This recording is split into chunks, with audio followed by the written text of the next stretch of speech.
আমাদের দেশের যে হায়ারিং প্রসেস আছে বিভিন্ন কোম্পানিতে বিভিন্ন পজিশনের জন্য আমরা বিভিন্ন মানুষকে হায়ার করে থাকি। এই হায়ারিং প্রসেসটা যেভাবে ফলো করা হয় সাধারণত সবচেয়ে popular process of hiring is taking interview, verbal interview নিয়ে হায়ার করা। মানে almost 90% to 95%, 90 to 95% depending on different companies এই হায়ারিং প্রসেসটা বেসিক্যালি ইন্টারভিউ বেসড করে থাকে, শুধুমাত্র ইন্টারভিউ বেসড করে থাকে, ভার্বাল ইন্টারভিউ। বাট এছাড়া আরও অন্যান্য টুল অনেকে ইউজ করে, তার মধ্যে রিটেন টেস্ট আছে, কম্পিউটার টেস্ট আছে। এটা পজিশন টু পজিশন ভ্যারি করে। কেউ কেউ ফুল ফ্লেজেড অ্যাসেসমেন্ট সেন্টারও রান করে। যেহেতু এটা একটা সময় সাপেক্ষ এবং বাজেট সাপেক্ষ ব্যাপার, তাই অনেকে অ্যাসেসমেন্ট সেন্টারটাকে অ্যাভয়েড করে। ফর স্পেসিফিক পজিশন খুব দরকার হলে হয়তো বা অ্যাসেসমেন্ট সেন্টার রান করা হয়। বাট আমার মানে ক্যারিয়ারে এখন আমি মনে করি যে আমার এতখানি বলার ক্যাপাসিটি হয়েছে যে বাংলাদেশে যে এই ইন্টারভিউ প্রসেসটা যে প্রসেসে রান হচ্ছে, যে প্রসেসটা রান হচ্ছে ফর হায়ারিং পিপল, এই ইন্টারভিউ প্রসেসটা অনেকটাই আমার পার্সপেক্টিভে ভুল। অনেক বোল্ড একটা স্টেটমেন্ট দিলাম, but to be very honest আমার পার্সপেক্টিভে ভুল।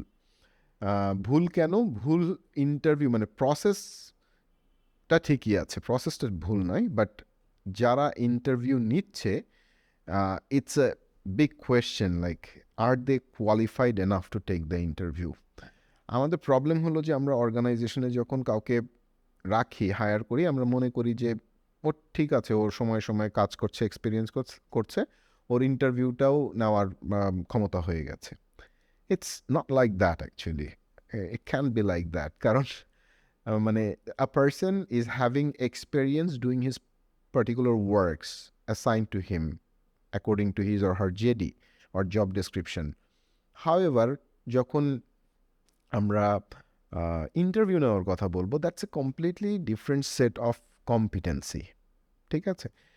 যে ইন্টারভিউ যে নিচ্ছে আসলে ও ওই তার কি ওই ক্যাপাসিটি বা কম্পিটেন্সিটা অ্যাকচুয়ালি আছে কি না, এটা খুব ইম্পর্ট্যান্ট একটা ব্যাপার। এবং বাংলাদেশে আমি বিভিন্ন রকমের ইন্টারভিউ বোর্ডে যখন বসেছি, বসার পরে দেখেছি যে when people are asking question, সবার কথা বলবো না, একটা ইন্টারভিউ বোর্ডে মিক্সচার অফ পিপল থাকে। অনেকেই আছে খুব মানে ফাটাফাটি talented and to the point question করে to get the right answer and to understand whether that person is the right person for the organization or not.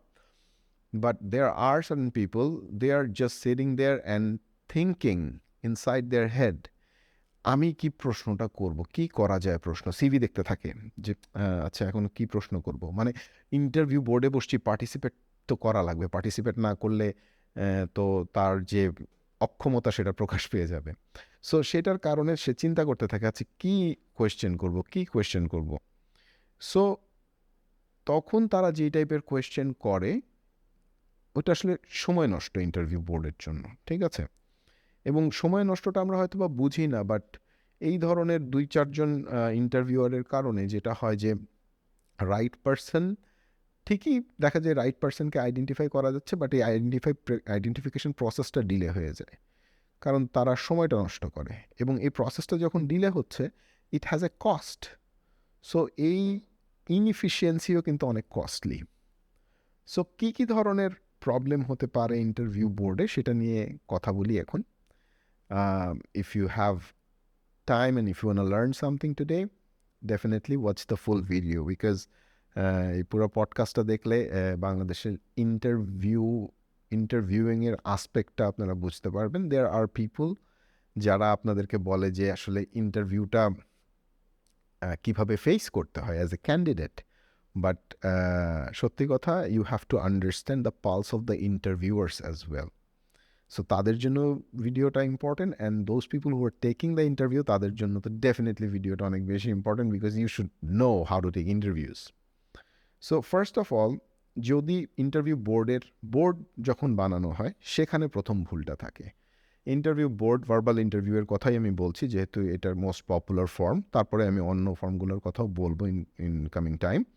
So verbal ইন্টারভিউতে যে board বসানো হয়ে থাকে, বোর্ড বসানোতে বিভিন্ন কোম্পানি ভুল করে। মাঝে মাঝে দেখা যায় যে হিউম্যান রিসোর্স ডিপার্টমেন্ট খুব একটা অ্যাক্টিভ না কিছু কিছু কোম্পানিতে। ওটা কিছু কিছু কোম্পানি হয় সেলস ড্রিভেন, কিছু কিছু কোম্পানি হয় ফাইন্যান্স ড্রিভেন। যার ক্ষমতা বেশি আর কি, জোর যার মুল্লুক তার। সো দেখা যায় যে লোক হায়ার করতে হবে, ও একটা লোক হায়ার করার জন্য একটা ইন্টারভিউ বোর্ড বসানো হলো। সেই বোর্ডে দেখা গেল যে ব্যক্তি হায়ার করবে সে, এবং শুধু সেই বসছে, তাকে বসে সে ইন্টারভিউ নিয়ে বলছে যে হ্যাঁ একে আমার পছন্দ হয়েছে, আর প্রসেসের কোনো বালাই নেই, অ্যান্ড দেন একেই আমি নিতে চাই। আমি বলবো না যে সেই মানুষটা যদি রাইট ইন্টারভিউ রাইট বোর্ড পার হয়ে ইন্টারভিউ দেয় সেটা রং মানুষ হবে, সেটা that could be the right person, that could be the person. But যখন আপনি প্রসেস ফলো করছেন না, সেখানে তো সবাই আসলে সবাই আসলে একরকম না। There are certain people who can do favouritism, তাদের পছন্দের লোক থাকতেই পারে, তারা কোনো বোর্ড না বসায় একজনকে জাস্ট চাকরি দেওয়ার জন্য তারা এটা করতেই পারে, নানা রকমের অ্যানোমালিজ হতেই পারে। তার উপর ইন্টারভিউ যদি একজনকে নিয়ে তাকেই পছন্দ করে জাস্ট তাকেই দিয়ে দিলাম, একটা লস অফ অ্যান অপরচুনিটি হতে পারে, হয়তো বা একটা বোর্ড বসলে আরও বেটার কোনো ক্যান্ডিডেট আসতে পারতো। বাট সেই টেস্টটা যদি না করা হয়, কোম্পানি তো কোম্পানির জায়গায় দাঁড়ায় থাকবে, because it will be just driven by some, মানে গ্রো করার কোনো ইচ্ছা নেই, it will be driven by some random decisions by some random people. So এটা তো অনেক ক্ষতিকর।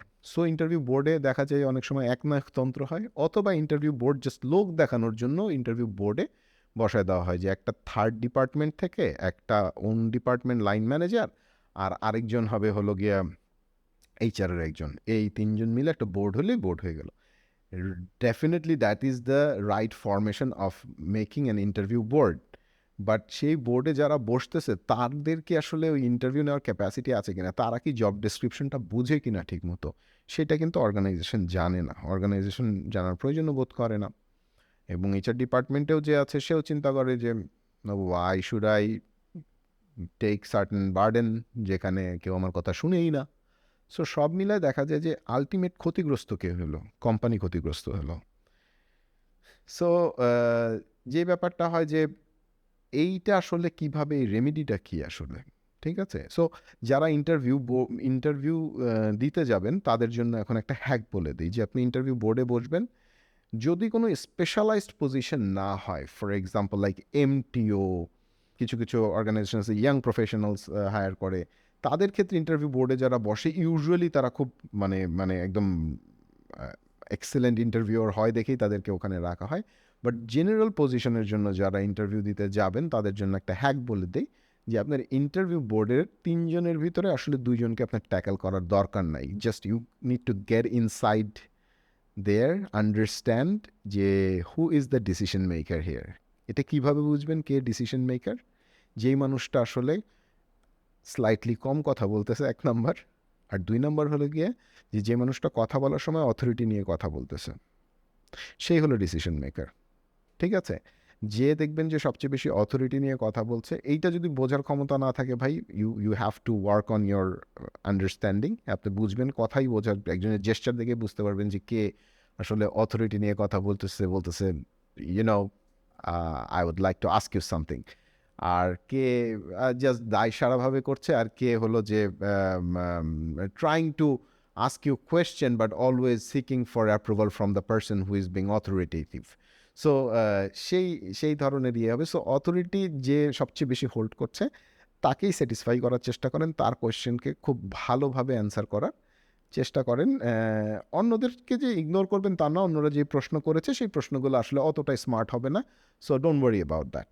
ঠিক আছে? সো একটা ইন্টারভিউ বোর্ডে আপনারাও চিন্তা করে দেখবেন যে তিনজনের ভিতরে যদি তিনজন থাকে ইন্টারভিউ বোর্ডে, বা চারজন থাকলে, মানে অ্যারাউন্ড 25% পিপল হলো গিয়া আপনার ইয়ে করে, অ্যারাউন্ড 25% পিপল আপনার দেখা যায় যে রাইট পারসন হয় to take the interview. So now এটা হলো বোর্ডের প্রবলেম। এখন এটা আসলে ঠিক ঠিক করা যায় কিভাবে? ডেফিনেটলি আপনার অর্গানাইজেশনে অ্যাসেসরের একটা প্যানেল থাকতে হবে, আপনার অর্গানাইজেশনে রেডি প্যানেল রাখতে হবে যে প্রত্যেক ডিপার্টমেন্ট থেকে, বিভিন্ন জায়গা থেকে 3 থেকে 4 জন অ্যাসেসর থাকতে হবে একটা অর্গানাইজেশনে, এবং তাদেরকে প্রপার ট্রেনিং ডেভেলপমেন্ট দেওয়া হবে। কারণ end of the day you are basically putting your company's reputation, company's future on their hand, because they are going to hire someone who will carry the baton after them as well. So যখন কেউ কাউকে higher করতেছে, তাদেরকে সেই authority আপনি দিচ্ছেন, তারা যদি বুলশিট পিপল হায়ার করে তাহলে your company will turn into a bullshit thing. So তাদেরকে রাইট পিপল হায়ার করতে হবে। সো ইন্টারভিউ বোর্ড ফরমেশনটাকে খুব সিরিয়াসলি নিতে হবে। There are companies they don't want to invest, they think like okay assessor প্যানেলে training দিলে ওর তো আতে ঘা লাগবে, ওর তো ইনসাল্ট ফিল করবে, ওর তো কষ্ট হবে অনেক। কেন ইনসাল্ট ফিল করবে, কষ্ট হবে অনেক কেন? কারণ ও তো এক্সপিরিয়েন্সড একটা মানুষ, ওকে শুধু শুধু কেন আমি কষ্ট দিব? ও তো জানেই কিভাবে ইন্টারভিউ নিতে হয়। জানে না ভাই, to be very honest, জানে না। My experience says জানে না। Now, another point. ইন্টারভিউ বোর্ডের ভিতরে যখন প্রশ্ন করা হচ্ছে, দেখবেন যে কিছু কিছু মানুষ সাম সেট অফ কোয়েশ্চেন করে, এবং এইটা নিয়ে অনেক ইউটিউবে ভিডিও পাবেন, অনেক ভিডিও পাবেন বিভিন্ন সোশ্যাল মিডিয়া প্ল্যাটফর্মের ভিতরে। ভিডিওটা কি, যে এই কমন কোয়েশ্চেনগুলো কীভাবে ট্যাকেল করতে হয়। এক নম্বর হল tell me about yourself, আরেকটা হলো mention your 5 strengths and weaknesses. Actually আমার পার্সপেক্টিভে ইন্টারভিউয়ার যারা, আজকে যেহেতু কীভাবে এই কোয়েশ্চেন ট্যাকেল করতে হয় সেটা বলার কিছু নেই, সেটা অনেক ভিডিওতে আছে, বাট যারা ইন্টারভিউ নিচ্ছেন, honestly speaking, what are you getting out of it? A person is saying that this is my strength and this is my weakness. A person will never say his weakness. A man, a real guy, a person with dignity, man or woman, whatever, they will never make their personality open in front of you. Negative traits in front of you. They will tell their negativity in such a sugar-coated way, you will be completely confused whether that is a negative thing or a positive thing. বাংলায় বলি কথাটা, যে যারা অনেক smart people, smart ইন্টারভিউই, তারা যখন আসে, তাদেরকে যখন আপনি জিজ্ঞেস করেন 5টা স্ট্রেংথ বলে, 5টা উইকনেস বলেন, স্ট্রেংথগুলো বলে ঠিকই বললো, ঠিক আছে, এটা দিয়ে কী করবেন আমি জানি না। এবং 5টা উইকনেস যখন সে বলে, আপনি কি মনে করেন যে সে 5টা উইকনেস বলবে এমনভাবে যাতে করে আপনি তার দুর্বলতা বুঝে ফেলেন? নো, সে স্মার্টলি এমনভাবে হ্যান্ডেল করবে, ওই 5টা উইকনেস শুনে আপনি কনফিউজড হয়ে যাবেন, এটা কি উইকনেস বললো না স্ট্রেংথ বললো। সো এই সুগার কোটেড ওয়েতে তারা যখন বলতেছে, আপনিও কনফিউজড হয়ে যাচ্ছেন। এটা থেকে কোনো কিছু আসে না আসলে। If you really want to get the strength of the people and the weaknesses of the people, ask them situational question, ask them cases, ask them different scenarios, learn about their experiences, what they have done, and dissect and probe and probe and probe. বেশি বেশি করে probing question করে করে করে করে ওর উইকনেসটা আপনি বের করে নিয়ে আসেন, ও নিজেই বুঝবে আমি তো এই জিনিসটা জানি না। That is how you can bring someone's strength and weaknesses. I don't know, asking someone and they are mentioning their strengths and weakness, I don't know এখান থেকে কি আসবে। হ্যাঁ, ফলো আপ কোয়েশ্চেন দিয়ে অনেকে কাভার আপ করার চেষ্টা করতে পারেন, বলেন যে না, সে যখন তার স্ট্রেংথ বলবে তখন আমি জিজ্ঞেস করবো এটাকে তুমি কেন স্ট্রেংথ মনে করো, এটাকে কেন উইকনেস মনে করো, and then I will start probing. Yeah, you can probe, but তাতে রিয়েল পিকচারটা আসবে না। People will say their strength which are not their strength, most of them. যেটা তাদের স্ট্রেংথ না সেটাও তারা ফলো করে বলবে, yes I am a well organized person with attention to detail and blah blah blah, এই কথাগুলো বলবে সে। Come on, probably that person has attention deficiency disorder probably. You don't know, you don't even know. জানেন না আপনি সে বলতেছে I have like attention to detail and stuff like that. I'm a leader. Come on, ওইসব strength জেনে আপনার কোনো লাভ নাই, সময় নষ্ট করতেছেন।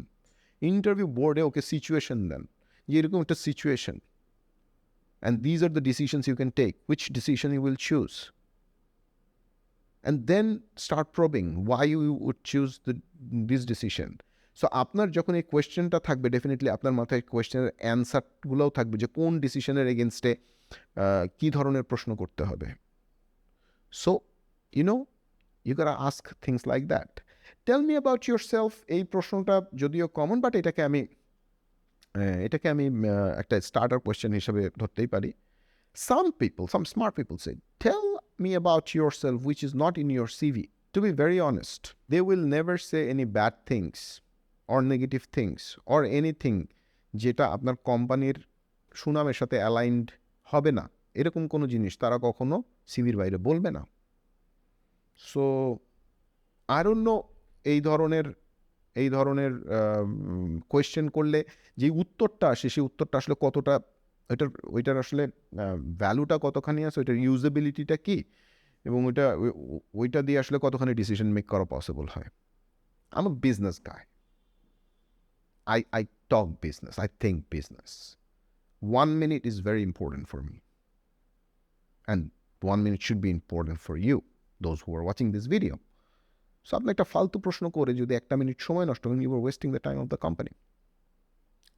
I don't know, probably I am wrong, you can say যে এই প্রশ্ন করলে এই বের হয়, এই প্রশ্ন করলে এই ধরনের জিনিস বের হয়। Probably I am wrong, I don't know, I want you guys to tell me, probably I will learn something from you, আপনাদের কাছ থেকে আমি শিখবো হয়তো বা। বাট আমার পার্সপেক্টিভে আমি মনে করি যে this is like bullshit, sorry, pardon my language. Now interview গেল, ইন্টারভিউয়ের ভিতরে কিছু পার্সোনাল কোয়েশ্চেন এমনভাবে করা শুরু করে, সেটাও আমার কাছে অনেক উইয়ার্ড লাগে। লাইক আমি এমন দেখেছি একটা মানুষের ডিভোর্স হয়ে গেছে, সেই ডিভোর্স নিয়ে এতক্ষণ ধরে আলোচনা সমালোচনা করলো ইন্টারভিউ বোর্ডে, তার সামনেই, তার সাথেই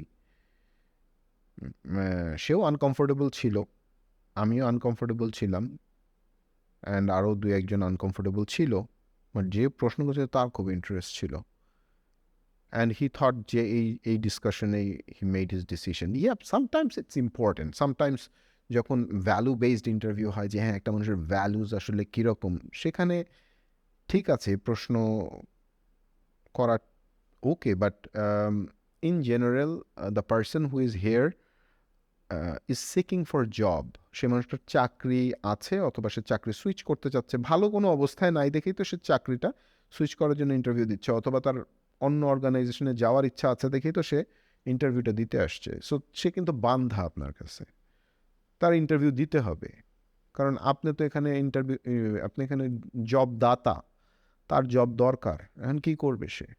আপনি যদি এই টাইপের প্রশ্ন করেন, সে অপ্রস্তুত হয়ে যায়, এবং সে অপ্রস্তুত হয়ে I don't know, personally interview বোর্ডে বসে তো আর বলা পসিবল হয় না যে আমি এই ব্যাপারটা নিয়ে আলোচনা করতে চাচ্ছি না, এটা আমার পার্সোনাল ইস্যু, তখন এইটার জন্যই তো বাদ দিয়ে দিবেন। So why, like personal issue নিয়ে এত মাথা ব্যথা থাকে আমি জানি না, বাট হয়, ইন্টারভিউ বোর্ডে হয়। এই গেল হলো গিয়া ইন্টারভিউর কয়েকটা অংশ। ফাইনালি ইন্টারভিউর আরেকটা জিনিস বলবো যে ক্লোজারের সময়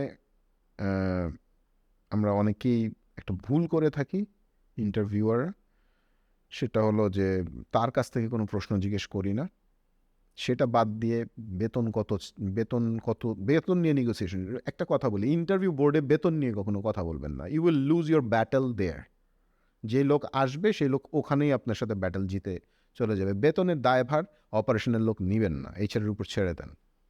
আপনার রেঞ্জ দেওয়া আছে, আপনার স্যালারি স্ট্রাকচার দেওয়া আছে, তার কেপিআই হলো স্যালারি স্ট্রাকচারের ভিতর বেতন রাখতে হবে, সে যখন বেতন ফিক্স করবে সে স্যালারি স্ট্রাকচার ধরে বেতন ফিক্স করে দেবে। আপনার পছন্দ হলে বলবেন যে ওকে, পছন্দ না হলে বলবেন আর একটু কমে দিব আমি, সেটা ব্যবস্থা করো, সে সেই দায়িত্ব নেবে। ইন্টারভিউ বোর্ডের ভিতরে বেতন নিয়ে কথা বলতেছেন, wow, you will lose your battle there and you will be confused completely. আপনার যদি পছন্দ হয় কাউকে, আপনি ইন্টারভিউ শেষ করার সময় বলবেন যে প্লিজ আপনি একটু বাইরে বসেন, আপনার সাথে কথা আছে, তখন আপনি এইচআরের সাথে কথা বলে নিলেন যে ওকে অফার দেওয়া যায়, আপনি বসেই এইচআরের সাথে বসেই অফারটা দিলেন, প্রসেস ফলো করেই দিলেন অফারটা।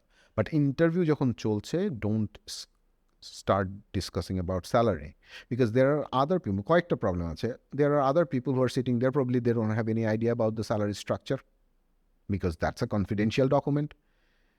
অথবা আপনি যখন তার স্যালারি নিয়ে তার সাথে কথা বলছেন, সেও কনফিউজ যে আমি যে বলবো এটা আসলে কতটা রাইট হবে, সে সবসময় একটা সময় নেওয়ার চিন্তা করবে, অফার দিবেন ফর্মালি, সে একটা সময় নেওয়ার চিন্তা করবে, সে কনফিউজড হয়ে যাবে, কত বেতন চাও, সে তো তখন ঠিক মতো অ্যান্সারটাও দিতে পারবে না, অনবোর্ডিংয়ের সময় ঝামেলা হবে। সো এইসব ঝামেলা এড়ানোর জন্য ডেফিনেটলি স্যালারিটা আলাদাভাবে আলোচনা করার চেষ্টা করবেন। অ্যান্ড ফাইনালি আরেকটা জিনিস হলো ইন্টারভিউয়াররা যেটা ভুল করে সেটা হলো ক্লোজারে তাদেরকে কোনো প্রশ্ন আস্ক করা হয় না, সো প্রশ্নটা করবেন। এই গেল হলো ভার্বাল ইন্টারভিউর প্রবলেমগুলো। সো ইন্টারভিউয়ারদের অনেক প্রবলেম আছে, এরকম হাজারো বিজারের প্রবলেম আছে। আপনাদের মাথায় যদি কোনো প্রবলেম থাকে, আপনার যদি এক্সপিরিয়েন্স থাকে, please feel free to share, we wanna learn from each other. Now আরেকটা পার্ট, এর পরের পার্ট আছে যে রিটেন টেস্ট আছে, পপুলার পার্ট, কম্পিউটার টেস্ট আছে, but for you know those are for junior position. অনেক অনেক ক্ষেত্রে দেখেছি যে সিনিয়রদেরকে রিটেন টেস্ট দেয়। Weird, like don't do it unless you are doing a development center or assessment center within the organizationের ভিতরে একটা অ্যাসেসমেন্ট সেন্টার যখন আপনি নেবেন তখন আপনি দিতে পারেন। সেটা হবে ফাংশনাল রিটেন টেস্ট, সেটা হবে mathematical equation for psychometrics, English test হতে পারে, সেটা আছে। বাট একটা সিনিয়র পজিশন, লাইক একজন মানুষকে আপনি হেড পজিশনে জয়েন করবেন, তাকে দিয়ে আপনি এসে লেখাচ্ছেন, রিটেন টেস্ট লেখাচ্ছেন, ইট ওয়ন্ট ওয়ার্ক। এটা আপনার কোম্পানির রেপুটেশন বা আপনার কোম্পানির ব্র্যান্ড ইমেজকে ইম্প্যাক্ট ফেলবে। তারপরে ফাইনালি আমি যদি বলি যে ফুল ফ্লেজেড অ্যাসেসমেন্ট সেন্টার আছে, সেই অ্যাসেসমেন্ট সেন্টার বেসিক্যালি কিছুই না। অ্যাসেসমেন্ট সেন্টার হলো গিয়ে মাল্টিপল প্রসেস একসাথে করে একটা ঝাঁকি দিয়ে একটা খিচুড়ি বানায়, প্রত্যেকটা প্যারামিটারের উপর অ্যাসেস করে সেই অ্যাসেসের একটা ওয়েটেড এভারেজ করে বের করে একটা ফাইনাল রেজাল্টে উপনীত হওয়া হয়, এবং সেখান থেকে আপনি টপ পার্সেন্টগুলো পেয়ে যাবেন। সেখানে বিভিন্ন ধরনের অ্যাসেসমেন্ট থাকে, যেটার দ্বারা আপনার পার্সোনাল ভ্যালুজ, আপনার টেকনিক্যাল নলেজ, আপনার professional capacity, leadership quality, etcetera etcetera etcetera, এই জিনিসগুলো এক একটা অ্যাসেসমেন্ট থেকে, মানে এক একটা প্রসেস, এক একটা সিলেকশন টুল থেকে এক এক রকমের রেজাল্ট আসে, এবং সবগুলোকে একসাথে করে একটা থ্রেশহোল্ড রাখা হয় যে হ্যাঁ, এত পার্সেন্টের উপরে পাইলে তাকে আমরা ফাইনালি নিব। So that's like assessment centre. এটার ভিতরে রিটেন টেস্ট থাকতে পারে, এটার ভিতরে গ্রুপ অ্যাক্টিভিটি থাকতে পারে, এটার ভিতরে প্রেজেন্টেশন থাকতে পারে, এটার ভিতরে আরজেপি বা রিয়েলিস্টিক জব প্রিভিউ থাকতে পারে, এটার ভিতরে ভার্বাল ইন্টারভিউ থাকতে পারে, কেস ক্র্যাকিং থাকতে পারে, অনেক রকমের টাস্ক থাকতে পারে। এক এক টাস্ক থেকে এক এক রকম জিনিস বের হয়ে আসে। সো এই অ্যাসেসমেন্ট সেন্টারটা আসলে খুবই effective tool to understand someone's strength and weakness and how much that person can contribute towards your company. এই জিনিসটা বের করা যায়, but it's an expensive process and not everyone is trained for that. So সেটার জন্য training প্রাপ্ত হতে হবে এবং প্রপারলি অ্যাসেসমেন্ট নেওয়ার ক্ষমতা থাকতে হবে। বাংলাদেশে এখন অনেক সার্টিফাইড অ্যাসেসার্স আছে, তাদের কাছ থেকে ট্রেনিং নিয়ে হলেও একটা অ্যাসেসার প্যানেল কোম্পানিতে থাকা প্রয়োজন, যারা ট্রেন্ড, যারা এই ভুলগুলো করে না। কারণ এন্ড অফ দ্য ডে আমাদের কাছে এটার কস্ট আসলে ভিজুয়ালি দেখা যায় না, তো এটার যে কস্ট কত ওঠে, you have no freaking clue. আপনি যে কত কস্ট উঠতেছে এইসব ফালতু ইন্টারভিউয়ারের কারণে। সো আপনি যদি এইটা ইনভেস্ট করেন, ইউ উইল গেট, মানে এটার প্যাসিভভাবে ইম্প্যাক্ট ফেলে, তো you will get a bullshit person. For example, তাকে আপনি 1,00,000 টাকা দিয়ে 1 বছর রাখলেন, দোষ দিলেন এইচআরকে, এইচআর লোক আনছে। আরে ভাই, ইন্টারভিউয়ার যে ইন্টারভিউ নিচ্ছে তাদের কোয়ালিটি, সেই ইন্টারভিউ তো ঠিক ইন্টারভিউ নেয় নাই, উল্টাপাল্টা নিচ্ছে, ফাংশনাল কোশ্চেন করেই নাই, তার ডিভোর্স কেন হলো সেই গল্প করছে বসে বসে। ঠিক আছে, এইচআরকে দোষ দিয়ে লাভ নাই সেখানে। সো এই যে লোক উল্টাপাল্টা ইন্টারভিউ করে উল্টাপাল্টা লোক যদি হায়ার হয়, then it's a disaster for the company. আপনি 3 মাস ধরে 1,00,000 টাকা বেতন দিয়ে, 3,00,000 টাকা বেতন দিয়ে আপনি চিন্তা করলেন যে হায় হায়, এ তো ভালো লোক না, একে বের করে দিতে হবে। দেন আপনি বের করে দিলেন, তো বের করে দেওয়ার পরে আপনি 3,00,000 টাকা তো লস। তার সাথে হলো কি, টোটাল ইন্টারভিউয়ের সময় যাবতীয় খানা পিনা হয়েছে, চা খাইছে, ইন্টারভিউ বোর্ডে এই মানুষগুলো নিজের কাজ বাদ দিয়ে ইন্টারভিউ নিছে। সো মানে বুঝতেই পারতেছেন যে প্যাসিভলি আসলে কতটা ইম্প্যাক্ট হয়, এবং ফাইন্যান্সিয়ালি কোম্পানি কতটা ইম্প্যাক্টেড হয়। Anyways, so that's the thing, interview. So interview is a very sweet thing, interesting thing for some people. For some people it's horrific experience. এক এক ইন্টারভিউয়ের মজা এক এক রকম। লাইক প্রথম লাইফে আমি যখন ফার্স্ট ইন্টারভিউ দিতে গেছি, I was sitting there, সকাল 9টায় গেছি, আমার ইন্টারভিউ 5:30টার সময় হয়েছে। So I was there, sitting there around like 8 hours. So পুরো অফিস আওয়ারে আমি বসেই আছি, হাঁটাহাঁটি করতেছি, একটু দেখি যে কাকে ডাকছে। It's it's very unprofessional.